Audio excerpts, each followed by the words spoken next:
Hello students, 71st BPSC prelims की हमारी तैयारी चल रही है। हम लोग प्रीवियस ईयर क्वेश्चन डिस्कस कर रहे थे। 78th का पेपर हमारा चल रहा था। 78th का 13 दिसंबर वाला पेपर पूरा हम लोग डिस्कस कर चुके हैं। साथ में जितने टॉपिक्स पूछे गए थे उसमें वो सारे टॉपिक्स भी डिस्कस किए जा चुके हैं। अब हम लोग 4 जनवरी का पेपर डिस्कस कर रहे हैं। इसमें भी सभी टॉपिक्स को डिटेल से डिस्कस किया जा रहा है। आप लोग इसका नोट्स बनाइएगा और साथ ही रिवाइज भी कीजिएगा। 22 नंबर तक क्वेश्चन हम लोग कर लिए थे। आज 23 नंबर क्वेश्चन से हम लोग करेंगे।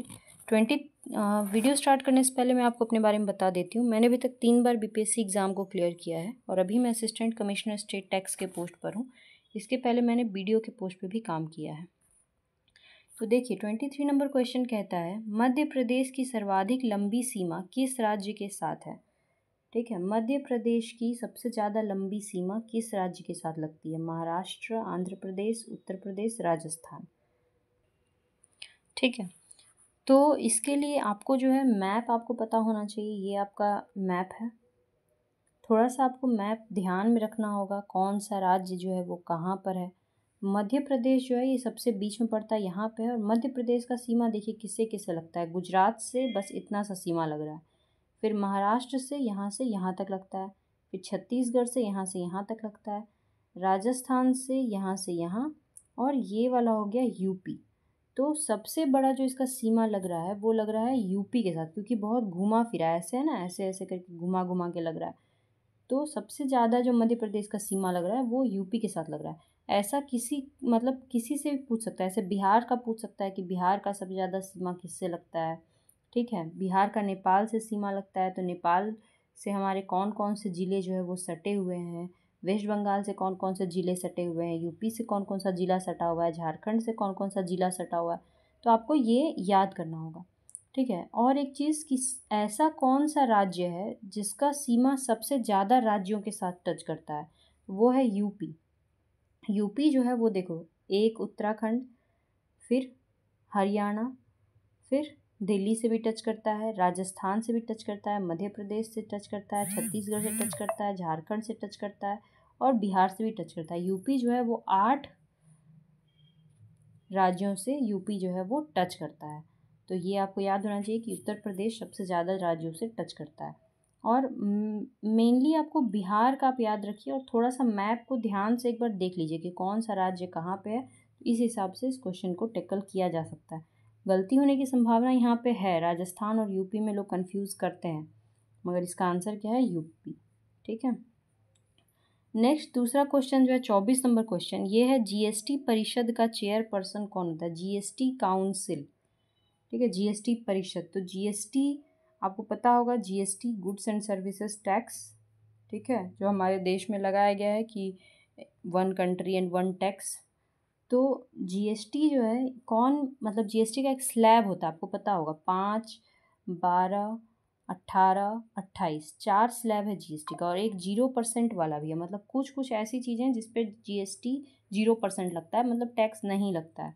और बाकी चीज़ों पे किसी पे 5% लगता है, किसी पे 12%, किसी पे 18%, किसी पे 28%। 28% टैक्स जो है वो जो लग्जरी आइटम्स होते हैं उन पे लगता है। जैसे कि आप डायमंड वगैरह खरीदेंगे तो वहाँ टैक्स ज़्यादा लगेगा। लग्जरी चीज़ों पे टैक्स अधिक लगता है। ठीक है, 5% जो जरूरत की चीज़ें हैं उस पर सबसे कम टैक्स लगता है। 18% जीएसटी सबसे ज़्यादा लगता है। जैसे एजुकेशन वगैरह पे भी आप कोई कोर्स खरीदते हैं उस पर भी 18% जीएसटी लगता है। तो जीएसटी का जो ये स्लैब है कितना रहेगा, क्या रहेगा, ये एक जीएसटी काउंसिल होता है, वो इसको देखता है कि कितना टैक्स लगाना है, किस किस चीज़ को किस स्लैब के अंदर रखना है, किसको 5% में रखना है, किसको 18% में रखना है। ये सब जीएसटी काउंसिल करता है। और जीएसटी काउंसिल के चेयरपर्सन जो होते हैं वो वित्त मंत्री होते हैं। जैसे अभी निर्मला सीतारमन जी हैं, केंद्रीय वित्त मंत्री, वो जीएसटी काउंसिल की चेयरपर्सन या चेयरवुमन है। और बाकी उसके मेंबर्स भी होते हैं कुछ। तो थोड़ा सा डिटेल में आप देख लीजिए जीएसटी और जीएसटी काउंसिल के बारे में। तो देखो, the GST tax regime came into force after the constitutional amendment bill 122। 122वां बिल था। ठीक है, संविधान संशोधन विधेयक 122वां। और अगर पूछेगा संविधान संशोधन कानून यानी कि कॉन्स्टिट्यूशन अमेंडमेंट एक्ट, अगर एक्ट लिखा हुआ रहेगा तो वो है 101। 101वां जो एक्ट है उससे आता है आपका जीएसटी, संविधान संशोधन कॉन्स्टिट्यूशन अमेंडमेंट एक्ट CAA 101। और बिल अगर है तो बिल है 122। देखो हर बिल जो संविधान पार्लियामेंट के सामने लाया जाता है वो पास तो होता नहीं है। बहुत सारे ऐसे बिल होते हैं जिस पे वोटिंग होने के बाद वो बिल पास नहीं हो पाता। अगर बिल पास नहीं हुआ तो फिर वो एक्ट नहीं बनता है। ठीक है, तो अभी तक उस समय तक 122वां बिल लाया गया था जीएसटी को, मगर जीएसटी फिर एक्ट बन गया, तो वो 101 नंबर का एक्ट है। समझ गए। और ये दोनों हाउस के द्वारा 2016 में पास किया गया था। मोर देन 15 स्टेट्स, साथ ही 15 राज्यों ने भी इसको रेटिफाई किया था। 15 से ज़्यादा राज्यों ने भी इसको रेटिफाई किया था। अमेंडमेंट प्रोसेस हम लोग जानते ही हैं। अगर कोई चीज़ में राज्यों का स्टेक मिला हुआ हो, राज्य के इंटरेस्ट इन्वॉल्व्ड हो, तो फिर उनको 15 से मतलब हाफ ऑफ द राज्यों से पास करवाना ज़रूरी होता है। तो 28 है हमारे यहाँ, तो 15 राज्यों से भी वो रेटिफाई हो गया था। उसके बाद प्रेसिडेंट जो है उसको अपना एसेंट दिए थे। GST council is joint forum of the centre and the state. GST council जो है, जीएसटी परिषद, उसमें केंद्र और राज्य दोनों के लोग होते हैं।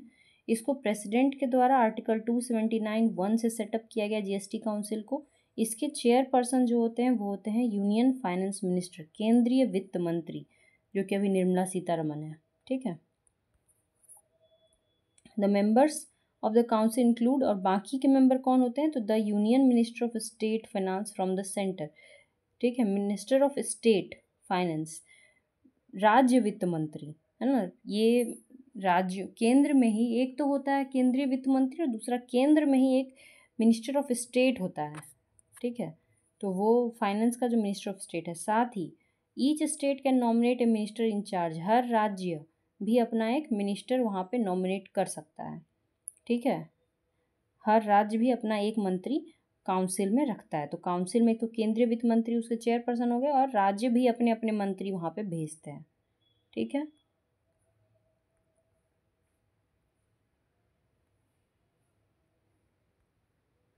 ठीक है। और इसका जो मीटिंग होता है ना, वो हर 3 महीने पे एक बार इसका मीटिंग फिक्स्ड होता है, कि हर 3 माह में एक बार इसको बैठना होता है। फंक्शन क्या है, the council according to 279 is mean to make recommendation to the union and the state on important issues. इसका काम है रिकमेंडेशंस देना। ठीक है, इम्पॉर्टेंट इश्यूज पे केंद्र सरकार को ये देती है रिकमेंडेशन जीएसटी से related, like the goods and services, जैसे कि कौन सा माल, कौन सा सेवा को जीएसटी के अंदर लाना है या जीएसटी से छूट देना है। जैसे ना, आप पता होगा कि जो शराब है उसको जीएसटी से छूट मिला हुआ है, वो जीएसटी के दायरे में नहीं आता है। पेट्रोल, डीजल, ये सब भी जीएसटी के दायरे में नहीं आता है। तो बार बार ये हल्ला उठता रहता है कि इसको भी जीएसटी में अगर लाएंगे पेट्रोल को, तो फिर पेट्रोल बहुत सस्ता हो जाएगा। तो ये सभी चीज़ें जो काउंसिल है, जीएसटी काउंसिल, वही देखता है, वही फिर सरकार को रिकमेंड करता है कि ऐसा करना चाहिए। ठीक है, साथ में ही ये बहुत सारा रेट स्लैब जो है वो भी डिसाइड करता है। For instance, interim report by panel of minister है सजेस्टेड, एक यही जीएसटी काउंसिल एक बार सजेस्ट किया था कि 28% जीएसटी कसिनोज पे, ऑनलाइन गेमिंग, हॉर्स रेसिंग जो होता है ना, घोड़ा दौड़ वगैरह, ऑनलाइन गेमिंग, कैसीनो, इन सब पे भी जीएसटी लगाया जाना चाहिए 28%, ये इम्पोज किया गया था। फिर रिसेंट डेवलपमेंट्स क्या हैं, तो the first meeting since a decision of the supreme court in May 2022, supreme court stated that recommendation of GST council are not binding. Supreme court ने रिकमेंड किया है कि जीएसटी काउंसिल जो भी रिकमेंड देता है सरकार को कि इतना परसेंट इस पे लगा दो, इतना परसेंट इस पे लगा दो, ये बाइंडिंग नहीं है। ये ज़रूरी नहीं है कि इतना परसेंट जो है ना वो लगाना ही है। ठीक है, ऐसा कुछ भी फिक्स नहीं है। The court said article 246A of constitution give both parliament and state legislature simultaneous power. यहाँ पे जीएसटी के संबंध में दोनों को, केंद्र को भी, ठीक है, पार्लियामेंट और स्टेट लेजिस्लेचर, राज्यों की विधानसभाओं को भी इक्वल पावर है कि वो क्या चाहती हैं। जैसे बहुत सारा ऐसा चीज़ होता है जिसपे केंद्र सरकार टैक्स लगा देती है, पर राज्य सरकार उस चीज़ को उससे अलग रखती है। ठीक है, दोनों को इक्वल पावर यहाँ पे दिया गया है कि ये लोग किस चीज़ पे टैक्स लगाना है, किस चीज़ पे नहीं लगाना है। इसीलिए दोनों को एक साथ, क्या कहते हैं, जीएसटी काउंसिल में दोनों का इन्वॉल्वमेंट होता है, दोनों के डायलॉग्स होते हैं, दोनों मिल कर के इस चीज़ को डिस्कस करता है। This was held by some states such as Kerala and Tamil Nadu believe state can be more flexible in accepting the recommendations as suited to them. Kerala और तमिलनाडु और बहुत सारे राज्य ये मानते हैं कि जो भी रिकमेंडेशन दिया जा रहा है जीएसटी काउंसिल के द्वारा तो राज्य अपने हिसाब से उसको तोड़ मरोड़ करके यूज कर सकें। ऐसा नहीं है कि जीएसटी काउंसिल कह रहा है कि इस चीज़ पे इतना % टैक्स लगाओ तो वो लगाना ही है। उसके बाद जीएसटी जो है वो 101 अमेंडमेंट अभी आपको बताए थे 2016 अमेंडमेंट एक्ट है ना, एक्ट लिखा हुआ है तो 101वां अमेंडमेंट एक्ट। और अगर बिल लिखा रहेगा तो आपको याद रखना है कितना, कौन सा नंबर का बिल था, 122वां नंबर का ये बिल था। ठीक है ना, 122वां नंबर का बिल था। जनरली एक्ट ही पूछा जाता है तो आप एक्ट याद रखना, 101 नंबर का act. It is one of the biggest indirect tax reforms in the country. GST जो है वो कौन सा टैक्स है, जीएसटी एक इनडायरेक्ट टैक्स है। इनडायरेक्ट टैक्स, देखो टैक्स दो तरह का होता है, ये इकोनॉमिक एक कॉन्सेप्ट है इकोनॉमिक्स का कि टैक्स जो होते हैं ना वो दो तरह के होते हैं, एक होता है डायरेक्ट टैक्स और एक होता है इनडायरेक्ट टैक्स। थोड़ा सा इसके बारे में लिख लीजिए। डायरेक्ट टैक्स मतलब ऐसा टैक्स जो जिस पर लगाया गया है वही चुकाता है। जैसे आप मान लीजिए सैलरीड पर्सन है तो आपको, अगर आपका सैलरी जो है वो एक साल में 12 लाख रुपए से ज़्यादा जाएगा तो आपको टैक्स देना पड़ेगा। ठीक है, तो आप पे लगाया गया है वो टैक्स तो आप उस टैक्स को चुकाएंगे। ऐसा नहीं है कि आप इनकम टैक्स जो होता है ना वो एक डायरेक्ट टैक्स होता है कि जो व्यक्ति इनकम कमा रहा है उसी से टैक्स वसूला जाता है, या ये नहीं कि उसके बाल बच्चों से या किसी और से वसूलेंगे। तो वो हो गया डायरेक्ट टैक्स, समझ गए। इनकम टैक्स एक डायरेक्ट टैक्स है। और दूसरा होता है इनडायरेक्ट टैक्स, मतलब जिस पे लगाया गया है वो नहीं चुका के बल्कि कोई और चुका रहा है।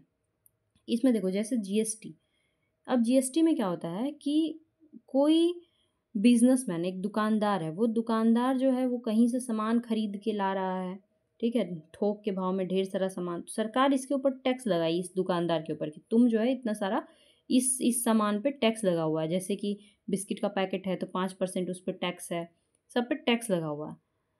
दुकानदार को चुकाना है, यानी बिजनेसमैन जो है उसको टैक्स चुकाना है, तो वो अपने टैक्स का पैसा किससे वसूल करता है, कस्टमर से। वो क्या करता है, कस्टमर को दाम बढ़ा करके दे देता है ना। तो टैक्स लगाया गया है बिजनेसमैन पे, मगर चुका कौन रहा है, कस्टमर चुका रहा है, क्योंकि कस्टमर फिर महंगे दामों पे सामान को खरीद रहा है और टैक्स दे रहा है। तो ये होता है इनडायरेक्ट टैक्स, मतलब जिस पे लगाया गया है वो खुद नहीं चुकाता है, वो टैक्स शिफ्ट कर देता है किसी और के ऊपर। और डायरेक्ट टैक्स शिफ्ट नहीं किया सकता, आपका इनकम टैक्स है तो आपका वो तो पैसा आने से पहले ही वो कट जाएगा उतना टैक्स, समझ गए। तो जीएसटी क्या है, एक इनडायरेक्ट टैक्स है, याद करना। It was introduce with slogan, एक स्लोगन के साथ आया था, वन नेशन वन टैक्स। पहले ना अलग अलग सामान अलग अलग राज्यों में अलग अलग टैक्स लगता था अलग अलग सामान पे। तो मान लो कि कोई सामान आ रहा है तमिलनाडु से बिहार में आना है उस सामान को, तो तमिलनाडु के बाद वो जाएगा आंध्र प्रदेश, आंध्र प्रदेश के बाद उड़ीसा, उड़ीसा के बाद झारखंड, झारखंड के बाद बिहार, हर राज्य में उसके ऊपर टैक्स लगता जाएगा, है ना। तो अब क्या किया कि नहीं, जीएसटी का मतलब है कि जहाँ से ओरिजिनेट हुआ और जहाँ बिक रहा है, जहाँ बिक रहा है वहाँ टैक्स दिया जाएगा केवल। ठीक है, तो ये वन नेशन वन टैक्स का एक नियम लाया गया। द जीएसटी है सब्ज्यूम्ड, बहुत सारे इनडायरेक्ट टैक्स जीएसटी में आ गए, जैसे excise duty, value added tax, service tax, luxury tax. ये अलग अलग लग्जरी टैक्स, जैसे लोग पहले जाते थे मूवी देखने के लिए तो टिकट में एक स्टैम्प चिपका होता था और टैक्स लगता था। ठीक है, तो अभी भी टैक्स लगता है, आप अभी मूवी टिकट खरीदते हैं तो उस पर जीएसटी लगता है, क्योंकि अब लग्जरी टैक्स जीएसटी के अंदर आ चुका है। सर्विस टैक्स, जैसे आप रेस्टोरेंट में खाना खाने जाते थे तो वहाँ पे जो बिल आता है, बिल के नीचे सर्विस टैक्स करके जितना आपने खाना खाया उसमें और कुछ रुपया जोड़ करके लगता था, अभी वहाँ पे उसकी जगह रहता है जीएसटी। तो जीएसटी लगता है, आप कभी वो सब का बिल चेक करिएगा।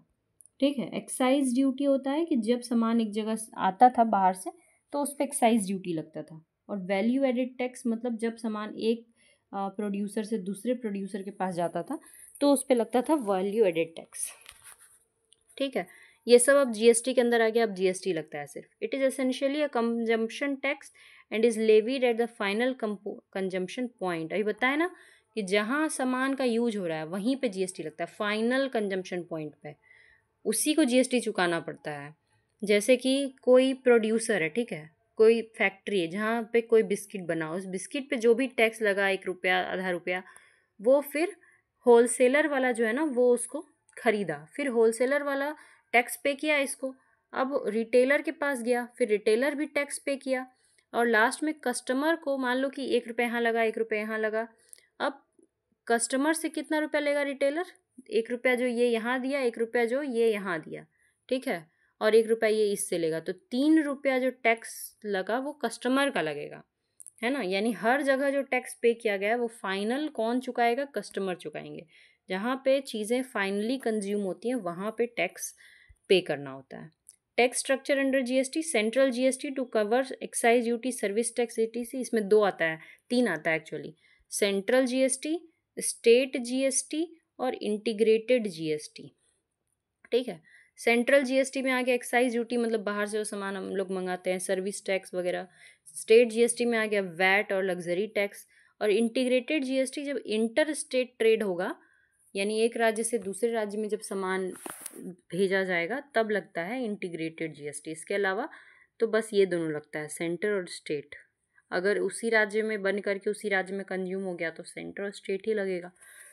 आईजीएसटी तभी लगेगा जब एक राज्य से दूसरे राज्य में जाएगा, integrated GST. IGST per se is not a tax but a system to coordinate state and union tax. ये तो ऐसा ही है, ठीक है। It has a 4 tier tax structure, जो भी बताए 5, 12, 18, 28, ये 4 स्लैब हैं टैक्स के। Reason for including GST, GST क्यों लाया गया हमारे देश में? To mitigate the double taxation, पहले सामानों पे डबल टैक्सेशन। इस तमिलनाडु से निकला तो आंध्र प्रदेश में भी टैक्स लग गया, उड़ीसा में लग गया, झारखंडों में लग गया, बिहार में, अब सिर्फ फाइनल जहाँ यूज़ होगा वहाँ टैक्स देना है।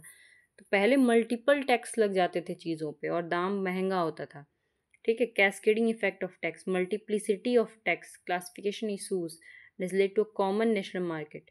GST that a merchant pays to procure goods और services can be set off later against the tax applicable on supply of, मतलब ये वही है कि जैसे होलसेलर भले 1 रुपया दे दिया प्रोड्यूसर को, फिर रिटेलर 1 रुपया दे दिया होलसेलर को, पर एट लास्ट कंज्यूमर को ही तो सारा पे करना पड़ा ना। तो होलसेलर और रिटेलर को इससे फ़ायदा हुआ, उनको टैक्स पे नहीं करना पड़ रहा, टैक्स लास्टली कंज्यूमर को पे करना पड़ रहा है, ठीक है।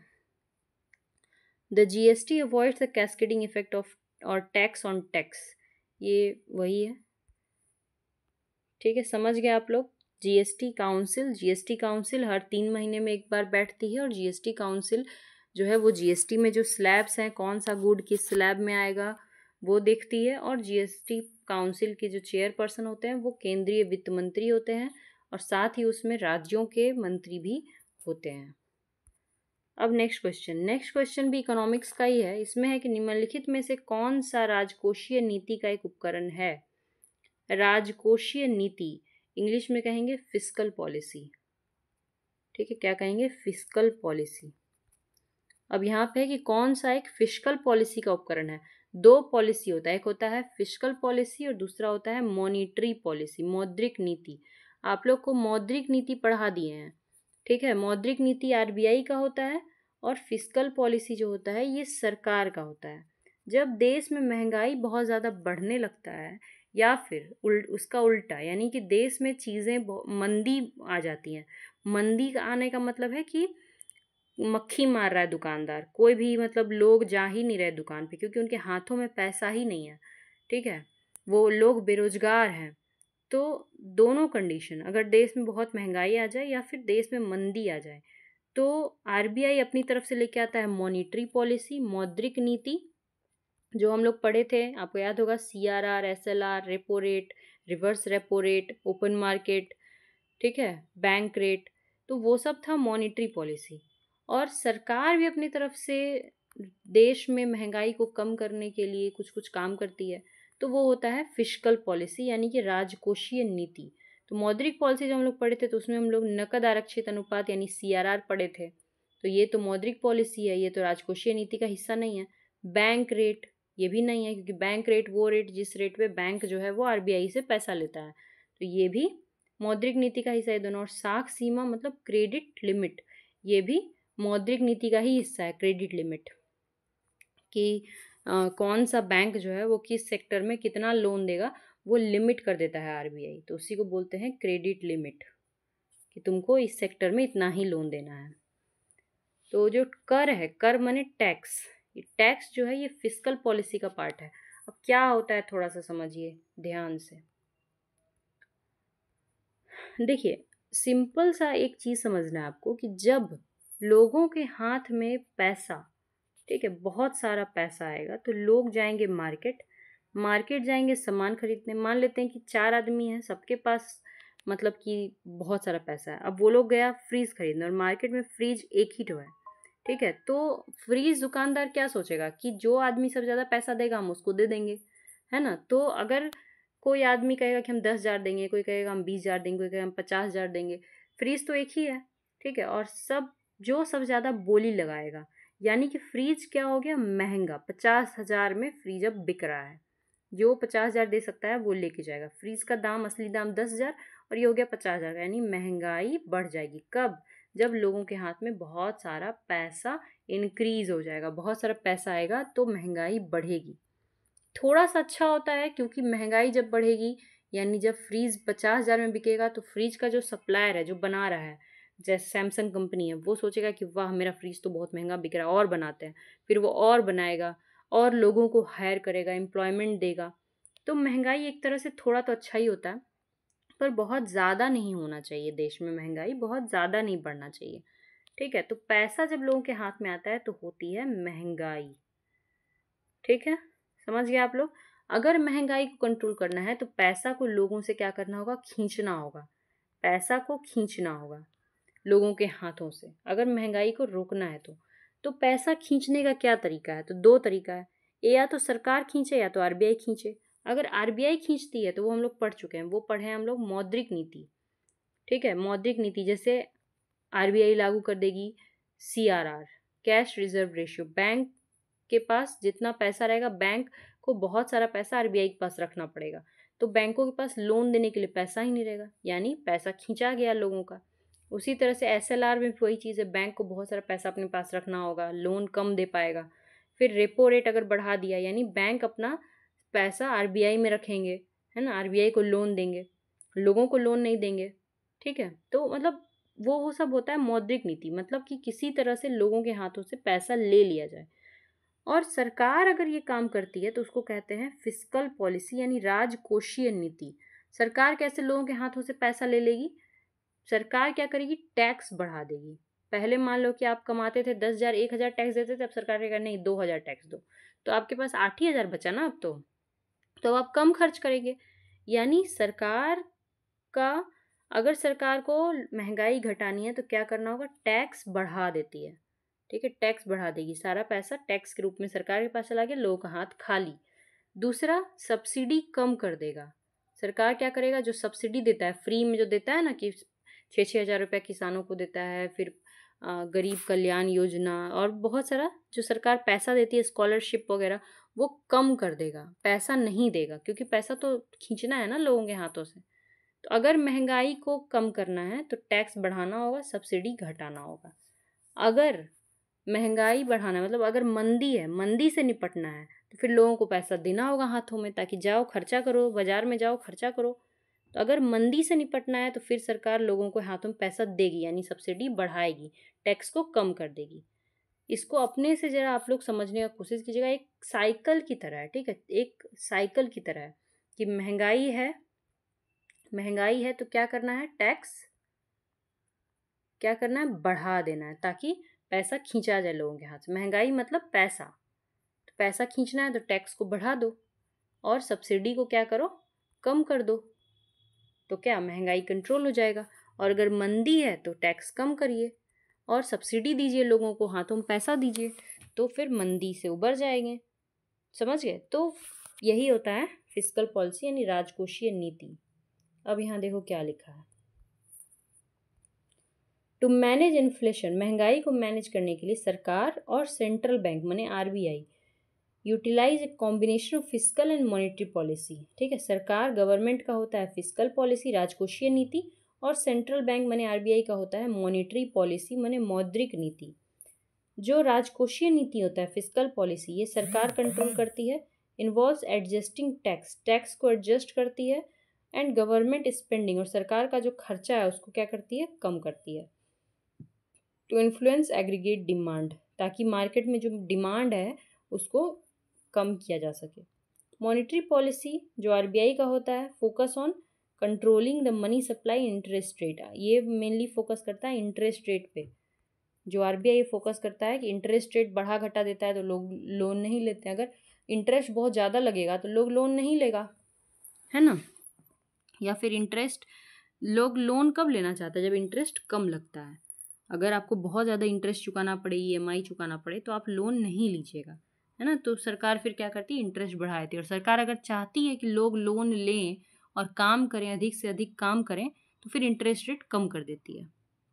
फिस्कल पॉलिसी मेजर्स क्या क्या हैं? माने राजकोषीय नीति का तरीका कौन कौन सा है? तो टैक्स को बढ़ा देना। Raising tax reduce disposable income. अगर टैक्स बढ़ा देंगे तो फिर इनकम रिड्यूस हो जाएगा, कम हो जाएगा, जिससे कंज्यूमर स्पेंडिंग घट जाएगा, लोगों के खर्चे घटेंगे, लोग खर्च नहीं करेंगे और इससे फिर महंगाई जो है वो कम हो जाएगी। ठीक है।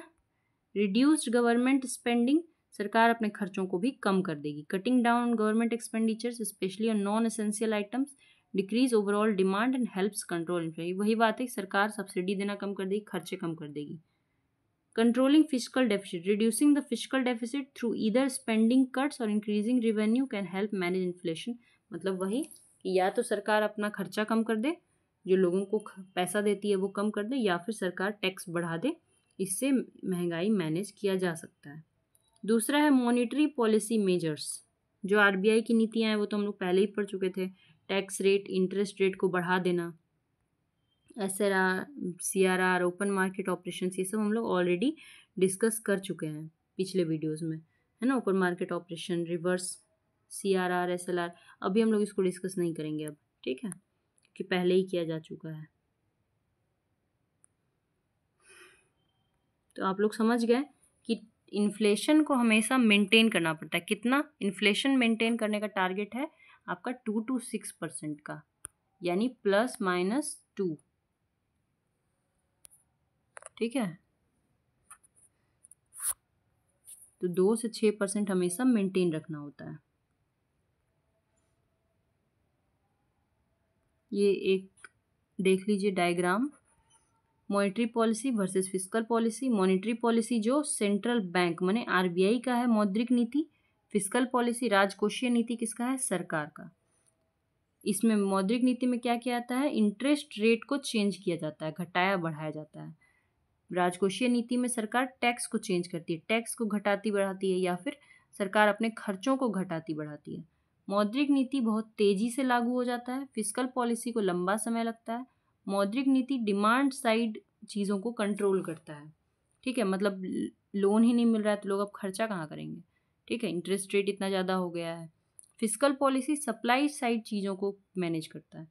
मॉनेटरी पॉलिसी महंगाई को कंट्रोल करता है और राजकोषीय नीति जो है ये पूरे एम्प्लॉयमेंट और इकोनॉमी के ग्रोथ को मैनेज करता है, ठीक है। अब हम लोग चलते हैं अपने नेक्स्ट क्वेश्चन की तरफ।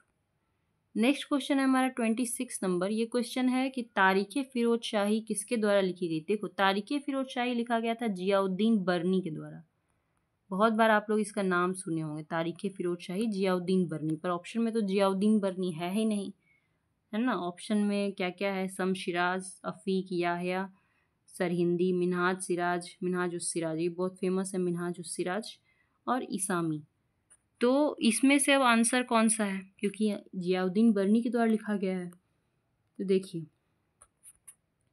तारीख़ फिरोज शाही, सबसे पहले तो ये फिरोज शाह के टाइम का बात है। फिरोज शाह कौन? फिरोज शाह तुगलक। तारीख़ फिरोज शाही मतलब फिरोज शाह के समय की इसमें सारी चीज़ें लिखी हुई हैं, फिरोज शाह तुगलक के समय की। Was written during the reign of Mohammed bin Tughlaq and Firoz Shah Tughlaq. Mohammed bin Tughlaq, Firoz Shah Tughlaq के पिताजी, इन दोनों के टाइम। बाय 2 कंटेम्प्रेरी हिस्टोरियंस, 2 इतिहासकारों ने मिल करके इसको लिखा है, जियाउद्दीन बर्नी और शमसे सिराज अफ़ीफ़। ये ऑप्शन में आपका दिया हुआ है शमसे सिराज अफ़ीफ़, जियाउद्दीन बर्नी नहीं दिया हुआ है, क्योंकि ये सबको पता है। इन दोनों ने मिल के लिखा था। इस किताब का एक्चुअल में 2 पार्ट है। जो फर्स्ट पार्ट है वो जियाउद्दीन बर्नी ने लिखा था, और जो सेकेंड पार्ट है वो शमसे सिराज अफ़ीफ़ ने लिखा था। दोनों ओरिजिनली फारसी भाषा में लिखा गया, याद रखना। जो किताब है तारीख़ फिरोज शाही, तारीख ये सब फारसी भाषा में। बोथ द मैन्यूस्क्रिप्ट, मैन्यूस्क्रिप्ट मतलब हाथ से लिखी हुई चीज़ें, they are translated into English by 2 British officers. बाद में इसको 2 अंग्रेजों ने इंग्लिश में ट्रांसलेट किया था। जो पहला पार्ट बर्नी का था, इसको ट्रांसलेट किया था एच.एम. इलियट ने। ठीक है, H M. Elliot East India Company के बंगाल सिविल सेवा के ऑफिसर थे। और जो दूसरा पार्ट शमसे सिराज अफीफ का है, उसको ट्रांसलेट किया था लेफ्टिनेंट हेनरी लिविस ने, जो बंगाल आर्टिलरी से थे।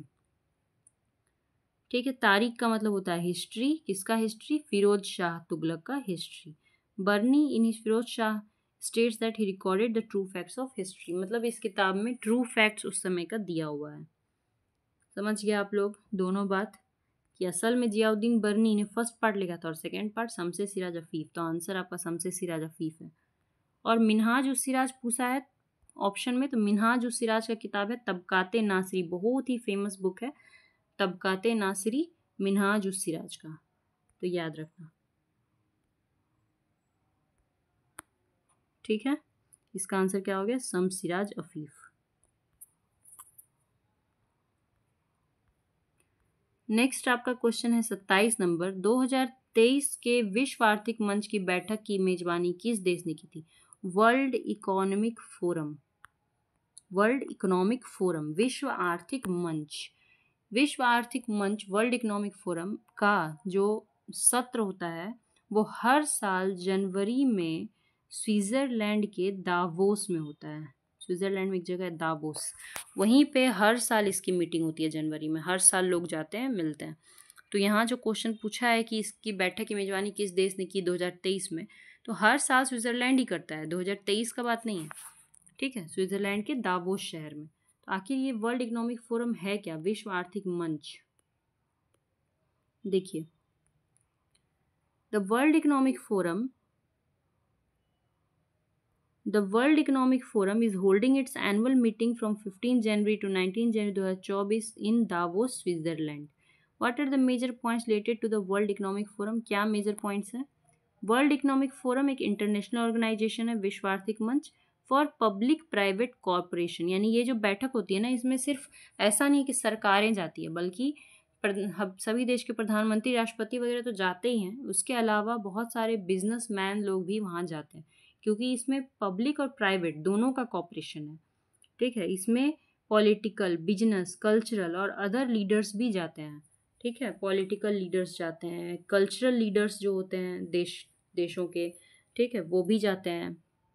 इसका हेडक्वार्टर कहाँ है? स्विट्जरलैंड के जेनेवा में इसका हेडक्वार्टर है। याद कर लेना, वर्ल्ड इकोनॉमिक फोरम का हेडक्वार्टर जेनेवा, स्विट्जरलैंड। इसका जन्म कब हुआ था? कब से ये शुरू हुआ था विश्व आर्थिक मंच? तो Klaus Schwab, a German professor with a background in mechanical engineering and a master of public administration from Harvard, founded World economic Forum in 1971। बस ये याद रख लेना, वर्ल्ड इकोनॉमिक फोरम का गठन 1971 में हुआ था। किसने किया था? तो ये व्यक्ति हैं क्लाउस श्वाब, जो एक जर्मन प्रोफेसर थे, जो मैकेनिकल इंजीनियरिंग पढ़े हुए थे और मास्टर ऑफ पब्लिक एडमिनिस्ट्रेशन भी किए हुए थे हार्वर्ड यूनिवर्सिटी से। इन्होंने ही वर्ल्ड इकोनॉमिक फोरम का गठन 1971 में किया था, स्थापना। ओरिजिनली इसका नाम था यूरोपियन मैनेजमेंट फोरम, माने सिर्फ यूरोप के लिए था, बाद में चेंज करके इसका नाम हो गया विश्व आर्थिक मंच। He introduced the concept of stakeholder capitalism. According to Schwab, it's a form of capitalism in which companies do not only optimize short-term profit for shareholder but seek long-term value creation. ये सब ऐसा ही है, आप बस ये याद रख लेना कि इसका गठन कब हुआ, किसने किया। तो क्लॉस श्वाब ने किया। इसका हेडक्वार्टर जिनेवा, स्विट्जरलैंड में है। और ये एक पब्लिक प्राइवेट ग्रुप है, पब्लिक और प्राइवेट, सरकार और जो प्राइवेट कंपनीज है, दोनों का इसमें स्टेक है। ठीक है, पहले इसका नाम कुछ और था, नाम था यूरोपियन मैनेजमेंट फोरम। ये पहला एनजीओ टाइप था, non governmental institution to initiate a partnership with China's economic development commission. ये भी याद करने का जरूरत नहीं है। फिर इवोल्यूशन हुआ इसका, events in 1973, namely the collapse of Brayton would fixed exchange rate mechanism and Arab Israeli war. 1973 में ऐसे कुछ इवेंट्स हुए थे, जैसे अरब और इजराइल का युद्ध चल रहा था। अरब माने जो अरब देश है वहाँ पर मिडिल ईस्ट में, इजराइल के आसपास, जैसे सऊदी अरब हो गया, सीरिया हो गया, इजिप्ट हो गया। ठीक है, ये सब अरबी देश जो हैं, ये इजराइल के साथ युद्ध लड़ रहे थे। तो एक वो चीज़ चल रहा था, और दूसरा जो फिक्स्ड एक्सचेंज रेट मैकेनिज्म था वो भी कोलैप्स कर गया था, टूट गया था।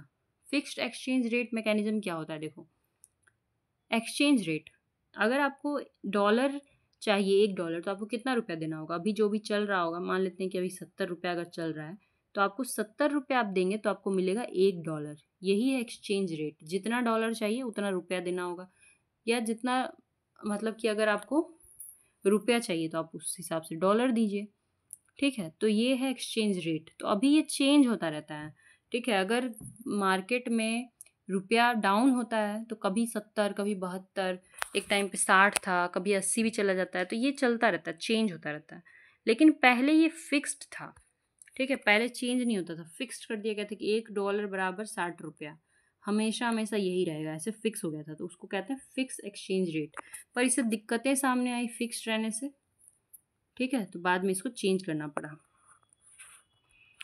ठीक है, 2 साल बाद the organization introduced a system of membership for 1000 leading companies of the world. यही वर्ल्ड इकोनॉमिक फोरम में 1000 लीडिंग कंपनीज भी इसमें जुड़ी हुई हैं।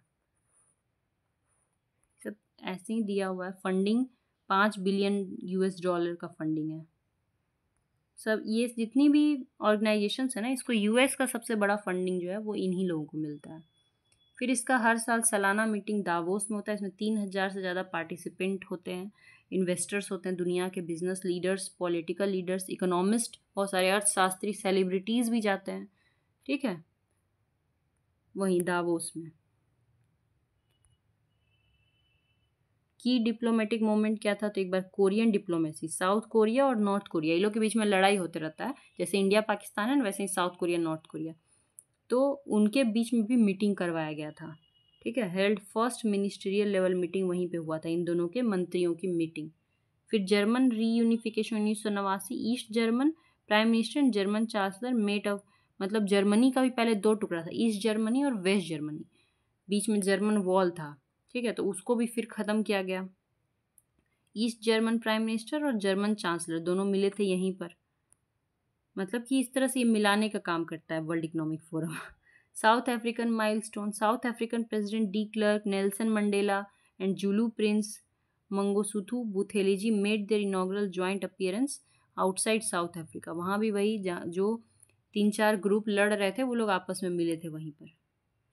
मतलब समझौता करवाता है ये, दूसरे दो जो ग्रुप जो लड़ते हैं उनके बीच में समझौता करवाता है वर्ल्ड इकोनॉमिक फोरम।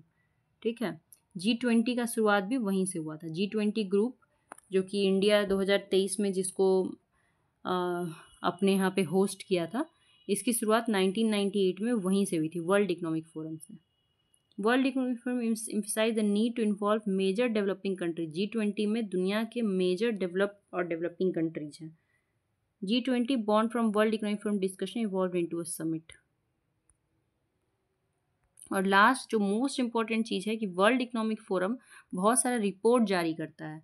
ये क्वेश्चन यूपीएससी में और बहुत सारे प्रीलिम्स में पूछा जाता है, बीपीएससी में पूछा जा सकता है कि इसमें से कौन सा रिपोर्ट ये जारी करता है। तो जैसे कि ग्लोबल कॉम्पिटिटिवनेस रिपोर्ट, ठीक है, दुनिया में जो कॉम्पिटिशन है उसके बारे में। ग्लोबल जेंडर गैप रिपोर्ट, बहुत ही इंपॉर्टेंट रिपोर्ट है जेंडर गैप रिपोर्ट, कि मेल फीमेल में जो गैप है।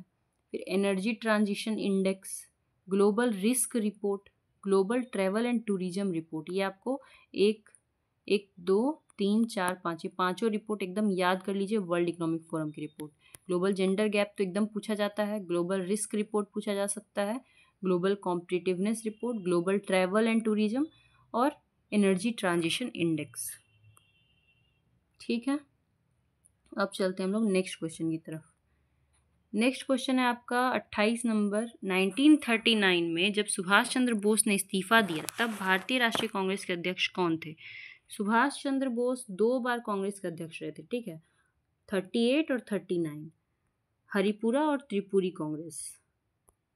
ठीक है, ये याद रखना, 1938 में हरिपुरा में और 1939 में त्रिपुरी में सुभाष चंद्र बोस 2 बार रहे थे, 38 और 39। 39 में उन्होंने इस्तीफा दिया कांग्रेस के अध्यक्ष के पद से और अपना अलग पार्टी बनाया जिसका नाम था फॉरवर्ड ब्लॉक, है ना, फॉरवर्ड ब्लॉक नाम से अलग पार्टी का गठन किया। ठीक है, फॉरवर्ड ब्लॉक। तो जब उन्होंने इस्तीफा दे दिया तो उनकी जगह पे कौन अध्यक्ष बने थे कांग्रेस के? तो डॉक्टर राजेंद्र प्रसाद जो है वो उनकी जगह पे कांग्रेस के अध्यक्ष बनाए गए थे, डॉक्टर राजेंद्र प्रसाद। ठीक, अब चलते हैं हम लोग नेक्स्ट क्वेश्चन, क्योंकि सुभाष चंद्र बोस के बारे में हम लोग बहुत डिटेल से डिस्कस कर चुके हैं ऑलरेडी। तो हम लोग चलते हैं 29 नंबर। एक संधारित्र का प्रतिघात क्या होता है? ये फिजिक्स का क्वेश्चन है, ठीक है, थोड़ा टफ क्वेश्चन है क्योंकि बहुत से लोग संधारित्र नहीं पढ़े होंगे और ये फॉर्मूला पूछ रहा है। तो संधारित्र माने होता है कैपेसिटर, अगर आप देखे होंगे कभी, ठीक है। और संधारित्र का प्रतिघात मतलब capacitive reactance. Capacitive reactance is the resistance offered by a capacitor to the flow of alternating current. मतलब करंट जो है वो जब फ्लो कर रहा है, किसी तार में से करंट बह रहा है, तो करंट को रोकने के लिए, प्रतिरोध करने के लिए बीच में लगा देंगे कैपेसिटर, ठीक है। तो करंट को क्या करता है कैपेसिटर? रेसिस्ट करता है, रेसिस्टेंस। कैपेसिटर जो है वो करंट को बहने से, आगे जाने से रोक देता है, तो इसी को कहते हैं कैपेसिटर या कैपेसिटिव रिएक्टेंस। और इसको नापा जाता है ओम में। जैसे रेसिस्टेंस का, प्रतिरोध का क्या होता है? ऐसा यूनिट ओम होता है ना, तो ये भी तो वही चीज़ कर रहा है, रोक रहा है, प्रतिरोध कर रहा है, तो इसका भी ऐसा यूनिट क्या है? ओम है, ठीक है। It is a type of resistance that a capacitor offer to the flow of alternating current. Current के फ्लो को रोकने के लिए ये कैपेसिटर लगाया जाता है, ठीक है। करंट भी दो तरह का होता है, एक होता है अल्टरनेटिंग करंट और एक होता है डायरेक्ट करंट, ठीक है। अल्टरनेटिंग करंट वो करंट होता है जो समय के साथ अपनी डायरेक्शन को चेंज करता है। अभी इस डायरेक्शन पे चल रहा है, 5 मिनट बाद उल्टा डायरेक्शन पे चलेगा। समय के साथ करंट अपने दिशा को बदलता है। डायरेक्ट करंट वो करंट होता है जो अपनी दिशा को नहीं बदलता, जो सीधा सीधा चलता रहता है, जिसको दिशा से कोई मतलब नहीं है, डायरेक्शन से कोई मतलब नहीं है। अल्टरनेटिंग करंट को डायरेक्शन से मतलब होता है, वो समय के साथ अपनी डायरेक्शन चेंज करता है, ठीक है। तो reactance it is type of resistance found in AC circuit and can be induce. वही चीज़ है कि जब कोई कैपेसिटर जो है वो रोकता है, फ्लो ऑफ करंट को रोकता है, ठीक है। इसका फॉर्मूला क्या है? क्वेश्चन फॉर्मूला से ही पूछा गया और इसका फॉर्मूला है capacitive reactance is equal to 1/2 pi f c, ठीक है। एफ का मतलब ये होता है फ्रीक्वेंसी यानी कि आवृत्ति, जो इस क्वेश्चन में पूछा गया है, और सी का मतलब है कैपेसिटेंस, मतलब कि रोकने की क्षमता। तो आवृत्ति क्या है? डिनोमिनेटर में दिया हुआ है, ऊपर वाले को न्यूमरेटर बोलते हैं, नीचे वाले को डिनोमिनेटर बोलते हैं। मतलब एफ जो है वो नीचे है, ऊपर में नहीं है। Del c is equal to 1/2 pi f c. F क्या है? नीचे है। डेल सी जो है वो एफ के इन्वर्सली प्रोपोर्शनल है। मतलब अगर एफ बढ़ेगा तो डेल सी घटेगा, अगर एफ घटेगा तो डेल सी बढ़ेगा, इसी को बोलते हैं इन्वर्सली प्रोपोर्शनल। अगर एफ यहाँ होता ना ऊपर में, इसके सामने सामने होता, तो फिर एफ बढ़ता तो डेल सी भी बढ़ता, एफ घटता तो डेल सी भी घटता। पर ये क्योंकि नीचे है, इसको बोलते हैं इन्वर्सली प्रोपोर्शनल, ठीक है, इन्वर्सली प्रोपोर्शनल। तो इस केस में क्या होगा? Del c is equal to 1/2 pi f c. इस केस में क्या होगा कि एफ जो है डेल सी के इन्वर्सली प्रोपोर्शनल है, माने व्युत्क्रमानुपाती, अगर हिंदी में बोले तो व्युत्क्रमानुपाती। एक बढ़ेगा तो दूसरा घटेगा, ठीक है। तो आपका क्वेश्चन का यही पे आंसर मिल गया। क्वेश्चन यहाँ पे क्या था? एक संधारित्र का प्रतिघात जो होता है वो आवृत्ति के व्युत्क्रमानुपाती होता है। ये आपका आंसर हो गया। Next question 30 number. 2023 में COP 28 जलवायु शिखर सम्मेलन की मेजबानी किस देश ने की थी? मैंने इसका बैठक, COP 28 का बैठक जो है वो कहाँ पे हुआ था? COP 28 का बैठक 2023 में दुबई में हुआ था, ठीक है। तो दुबई जो है वो कहाँ है? संयुक्त अरब अमीरात, यूएई में आता है दुबई, तो आंसर जो है वो यूएई है। लेकिन COP 28 उस समय पूछा था, तो अभी उस 2023, फिर 2024 में COP 29 हुआ, यानी 29वां बैठक हुआ COP का। COP का मतलब फुल फॉर्म है कॉन्फ्रेंस ऑफ पार्टीज। जो पार्टी हैं इस शिखर सम्मेलन के, जो लोग सिग्नेटरी हैं, जिन्होंने साइन किया हुआ है, तो उनकी फिर बैठक होती है। तो पहली बार COP 1 हुआ होगा, फिर पहला साल, फिर COP 2, इस तरह चलते चलते 2023 में COP 28, फिर 2024 में COP 29, इस तरह से हुआ, ठीक है। ये देखो COP 29 2024 में कहाँ पे हुआ था? अजरबैजान के बाकू शहर में हुआ था 2024 में। तो अगर COP 29 पूछे कि कहाँ हुआ था, तो अजरबैजान के बाकू में हुआ था। बाकू अजरबैजान की राजधानी है, वहीं पर हुआ था। और इस साल 2025 में COP 30 जो होने वाला है वो कहाँ होने वाला है? ब्राज़ील में। ठीक है, ब्राज़ील का एक शहर है बेलेम, वहीं पे होगा। तो इस साल कहाँ होगा? ब्राज़ील में। और पिछले साल 24 में अज़रबैजान में हुआ था। ठीक है, तो याद रखना है आपको। ये क्या है, क्यों बैठक होती है, क्यों हर साल ये लोग बैठते हैं, तो थोड़ा सा इसके बारे में डिटेल से समझ लीजिए। देखिए, 10,000 विल डिसेंड, मतलब 10,000 लोग दुबई में जुटे थे, यूएई में, कॉप की बैठक के लिए। 28वां बैठक था कॉप का, कॉन्फ्रेंस ऑफ पार्टीज़ का। ठीक है, और ये बैठक पे बात किस बारे में होता है? जलवायु के बारे में, क्लाइमेट चेंज के बारे में यहाँ पे बातें होती हैं। कॉप एक एनुअल मीटिंग है यूएन का। ठीक है, यूएन का एक एनुअल मीटिंग, हर साल यूएन की मीटिंग है। 1992 में इसकी जो पहली मीटिंग थी वो कहाँ थी? रियो अर्थ समिट। इसकी शुरुआत कब से हुई है? 1992 का जो अर्थ समिट हुआ था रियो, ब्राज़ील के रियो डी जेनेरियो में 1992 का अर्थ समिट हुआ था, पृथ्वी सम्मेलन, पहला पृथ्वी सम्मेलन जिसमें पृथ्वी को कैसे बचाना है उस बारे में बात हुआ था 1992 में, रियो डी जेनेरियो, ब्राज़ील में। ठीक है, वहाँ पे 154 देशों ने साइन किया था एक ट्रिटी, एक एग्रीमेंट साइन किया था। उस एग्रीमेंट का नाम था United nation framework convention climate change, UNFCCC. तो यूएनएफसीसीसी की बैठक फिर हर साल होने लगी और उस बैठक को कहते हैं COP, conference of parties, UNFCCC का कॉप। तो 154 देश जिन्होंने भी साइन किया वो लोग, और फिर बाकी जो एक्टिविस्ट लोग होते हैं, जो एनजीओ होते हैं, जैसे ग्रीन पीस है, पेटा है, जो जानवरों को बचाने का काम करते हैं, फॉरेस्ट को बचाने का काम करते हैं, वो लोग सब उस बैठक में हिस्सा लेते हैं जो हर साल होता है। काम इसका यही था कि ग्रीन हाउस, जो हम बहुत ज़्यादा ग्रीन हाउस गैस बढ़ गया है उसको कम करना, CO2 का जो लेवल बढ़ गया है बहुत ज़्यादा उसको कम करना, धरती जो इतना गर्म हो गया है उसको कम करना, यही सभी लोग का काम था। ठीक है, देखो, the treaty came into force 2 years later, 2 साल बाद 1994 में यह जो ट्रिटी था, यानी ये जो एग्रीमेंट था वो फिर फोर्स में आया था। उसके बाद ये लोग हर साल मिलने लगे।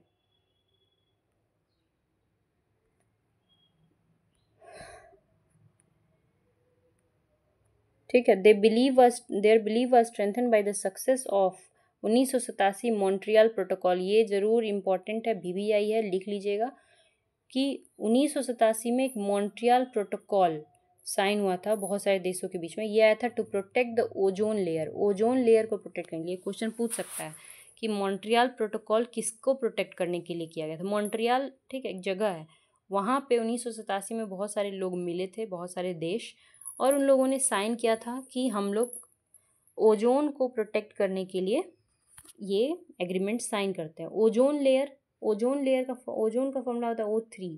ओजोन क्या है कि हमारा जो धरती है, हमारा जो अर्थ है, इसके चारों ओर आसमान में ब्लैंकेट की तरह, कंबल की तरह ये ओजोन का लेयर होता है, जो हम लोगों को सूर्य से आने वाली खतरनाक यूवी किरणों से बचाता है। अल्ट्रा वायलेट रेज, है ना, सूर्य से खतरनाक किरणें आती हैं जिनको कहा जाता है यूवी किरण, अल्ट्रा वायलेट रेज, उससे बचाता है कौन? ये ओजोन, O3। अगर ओजोन कहीं फट जाए, मान लो कि यहाँ पे ओजोन फट गया, तो क्या होगा? ये यूवी किरणें यहाँ से अंदर आ जाएंगी धरती पर, और इस यूवी किरण से क्या होगा कि अगर पेड़ पे गिरा तो पेड़ मरेगा, इंसान के शरीर पे क्या होगा? स्किन कैंसर्स हो सकते हैं अल्ट्रा वायलेट रेज के कारण। समझ में आया? ये हम लोग के लिए बहुत खतरनाक है, इसीलिए धरती के चारों ओर ये यूवी, ये क्या होता है? ओजोन होता है जो बचाता है। ठीक है, मगर हम लोग क्या किए हैं कि हम लोग फ्रीज यूज करते हैं। फ्रीज जो हम लोग यूज करते हैं उसमें एक गैस होता है जिसका नाम है CFC, क्लोरोफ्लोरोकार्बन। ये गैस, फ्रीज का जो गैस होता है, ये आसमान में जाता है और ओजोन को तोड़ देता है। ठीक है, खाली कर देता है यहाँ से। अगर ओजोन खाली होता है तो फिर यूवी किरणें धरती पे आ जाती हैं। ठीक है, तो ओजोन में छेद हो गया है, कहाँ पे? अंटार्कटिका के ऊपर में ओजोन पर छेद हो चुका है, और वो किस कारण हुआ है? इस गैस के कारण। फ्रीज में जो ये गैस निकलता है इसका नाम है क्लोरोफ्लोरोकार्बन। तो 1987 में सभी देश आपस में मिले और उन लोगों ने मॉन्ट्रियल प्रोटोकॉल साइन किया ओजोन को प्रोटेक्ट करने के लिए, कि हम लोग अब इस गैस का यूज नहीं करेंगे, फ्रिज का यूज नहीं करेंगे। अब फ्रिज बनेगा भी तो उसमें ये गैस नहीं रहेगा। तो आजकल के फ्रिज में ये वाला गैस नहीं है, अब उसमें HFC होता है, हाइड्रोफ्लोरोकार्बन। ये भी खतरनाक ही है थोड़ा, उतना भी अच्छा नहीं है। समझ गए आप लोग? तो ये हो गया आपका, ये जरूर याद करना, मॉन्ट्रियल प्रोटोकॉल किस लिए था? ओजोन से प्रोटेक्शन के लिए। फिर 1991 में भी एक बायलैटरल एग्रीमेंट हुआ था यूएस और कनाडा के बीच में सल्फर डाइऑक्साइड को कम करने के लिए। सल्फर डाइऑक्साइड जिसके कारण एसिड रेन होता है, अम्लीय वर्षा। ठीक है, जैसे आप लोग देखे होंगे ताजमहल, ताजमहल का कलर हो गया है पीला कलर का। पहले ये संगमरमर वाइट कलर का था, अब पीला होने लगा। क्यों? क्योंकि बहुत ज़्यादा क्या हो रहा है, प्रदूषित बारिश होती है, जो बारिश होता है उसमें एसिड मिला होता है। ठीक है, सल्फर डाइऑक्साइड के कारण। तो ये सब चीज़ें साइन हुई थी ट्रीटी और धीरे धीरे सब सही होने लगा। तो फिर ये आया कॉप। जो पहला कॉप हुआ था वो जर्मनी में हुआ था 1995 में। जैसे बताया ना कि 1992 में तो बैठक ही हुआ, रियो में अर्थ समिट हुआ, पृथ्वी सम्मेलन, पहला पृथ्वी सम्मेलन, उसमें ये साइन हुआ। मगर ये फाइनली कब हुआ? 2 साल बाद ये फाइनल हो पाया 1994 में। तब 1995 से कॉप की बैठकें होनी चालू हुई। पहला बैठक जर्मनी बर्लिन में हुआ था। ठीक है, इस सब बैठक में देखो यही कहा जाता है कि हम लोग सब अपने देश में पेड़ों को नहीं काटेंगे, एफॉरेस्टेशन करेंगे, क्लाइमेट चेंज को रोकेंगे, कार्बन डाइऑक्साइड इमिशन को कम करेंगे। ठीक है, इलेक्ट्रिक व्हीकल्स का यूज करेंगे। यही सब बातें वहाँ पे की जाती हैं। ठीक है, उसके बाद एक बहुत इंपॉर्टेंट कॉन्फ्रेंस ऑफ पार्टीज़ की मीटिंग हुई थी COP3 1997 में। उसको बोलते हैं Kyoto protocol. Kyoto protocol, Kyoto कहाँ है? जापान में। वहीं पे बैठक हुआ था, क्योटो, जापान के क्योटो शहर में, वहाँ पे साइन हुआ था एग्रीमेंट। उसको कहा जाता है क्योटो प्रोटोकॉल 1997 का। ये भी बहुत इंपॉर्टेंट है क्योटो प्रोटोकॉल। ठीक है, इसमें जो डील हुआ था, another deal was made that placed international obligation on the set of rich and industrialised countries to cut their green house gas emission by assigned amount. कि जो अमीर और इंडस्ट्रियलाइज कंट्रीज हैं, जैसे कि ये चाइना हो गया, उसके बाद यूके, फ्रांस, जर्मनी, अमेरिका, है ना, जहाँ पे बहुत सारी इंडस्ट्री वगैरह है, वो लोग अपना ग्रीन हाउस गैस इमिशन को कट करेंगे, कम करेंगे। कार्बन डाइऑक्साइड, मीथेन, ये सब को कम करेंगे। ठीक है, तो इस तरह से टारगेट्स दिया जाता है, फिर टारगेट्स को अचीव करने की कोशिश की जाती है। यही सब चलता रहता है। ठीक है, some time COP presented new agreement and treaties often with the goal of refining targets, agreeing rules foreign boundary like the Kyoto protocol. Kyoto protocol बहुत इंपॉर्टेंट है 1997 का। इसमें बहुत सारी चीज़ें, इसमें 6 गैसेस के बारे में कहा गया था कि ये 6 गैस पे इमिशन को कम करना है। ठीक है, इसके बाद एक ये भी आया था नेशनली डिटरमाइंड कंट्रीब्यूशन। नेशनली मतलब हर देश तो सेम अमाउंट, अब सब देश को कहा जाए कि 1 लाख टन कार्बन डाइऑक्साइड आपको कम इमिट करना है, तो हर देश तो उगाता भी नहीं 1 लाख टन, बहुत सारा देश तो करेगा कैसे कम? तो सभी देश अपना अपना डिटरमाइन करेगा कि हम इतना कम करेंगे, हम इतना कम करेंगे, तो उसी को कहते हैं नेशनली डिटरमाइंड कॉन्ट्रीब्यूशन। और ये इंडिया इसको प्रपोज किया था कि हर देश अपने हिसाब से तय करे कि वो कितना कम करेगा। ठीक है, और ये आया था कहाँ से? Paris agreement. ये बहुत इंपॉर्टेंट है, 2015 का पेरिस अग्रीमेंट। ये था COP21। इसमें कहा गया था कि जो क्लाइमेट चेंज है उसको कम करना है और धरती का जो टेम्परेचर है उसको 1.5 डिग्री सेल्सियस तक रोक लेना है। यानी धरती का टेम्परेचर का लिमिट है 1.5 डिग्री सेल्सियस, इससे ज़्यादा नहीं बढ़ने देना है इसको। ठीक है, प्री इंडस्ट्रियल लेवल से, मतलब जब 300-400 साल पहले जब ये नहीं हो रहा था, इंडस्ट्रीज़ नहीं बैठाए गए थे, तो उससे पहले धरती का जो टेम्परेचर था उससे 1.5 डिग्री सेल्सियस पे रोकना है। 2 डिग्री सेल्सियस हो जाएगा तो धरती बहुत ही ज़्यादा गर्म हो जाएगी, ग्लोबल वार्मिंग आ जाएगा। तो यही सब है कॉप। समझ गए आप लोग? इसको अभी यहीं रहने देते हैं, इसके आगे हम लोग नेक्स्ट वीडियो में करेंगे।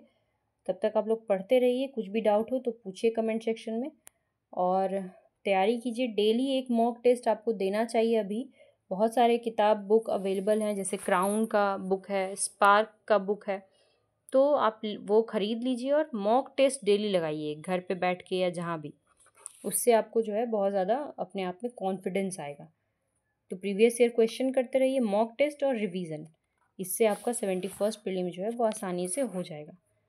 तो पढ़ते रहिए और all the very best. Thank you very much.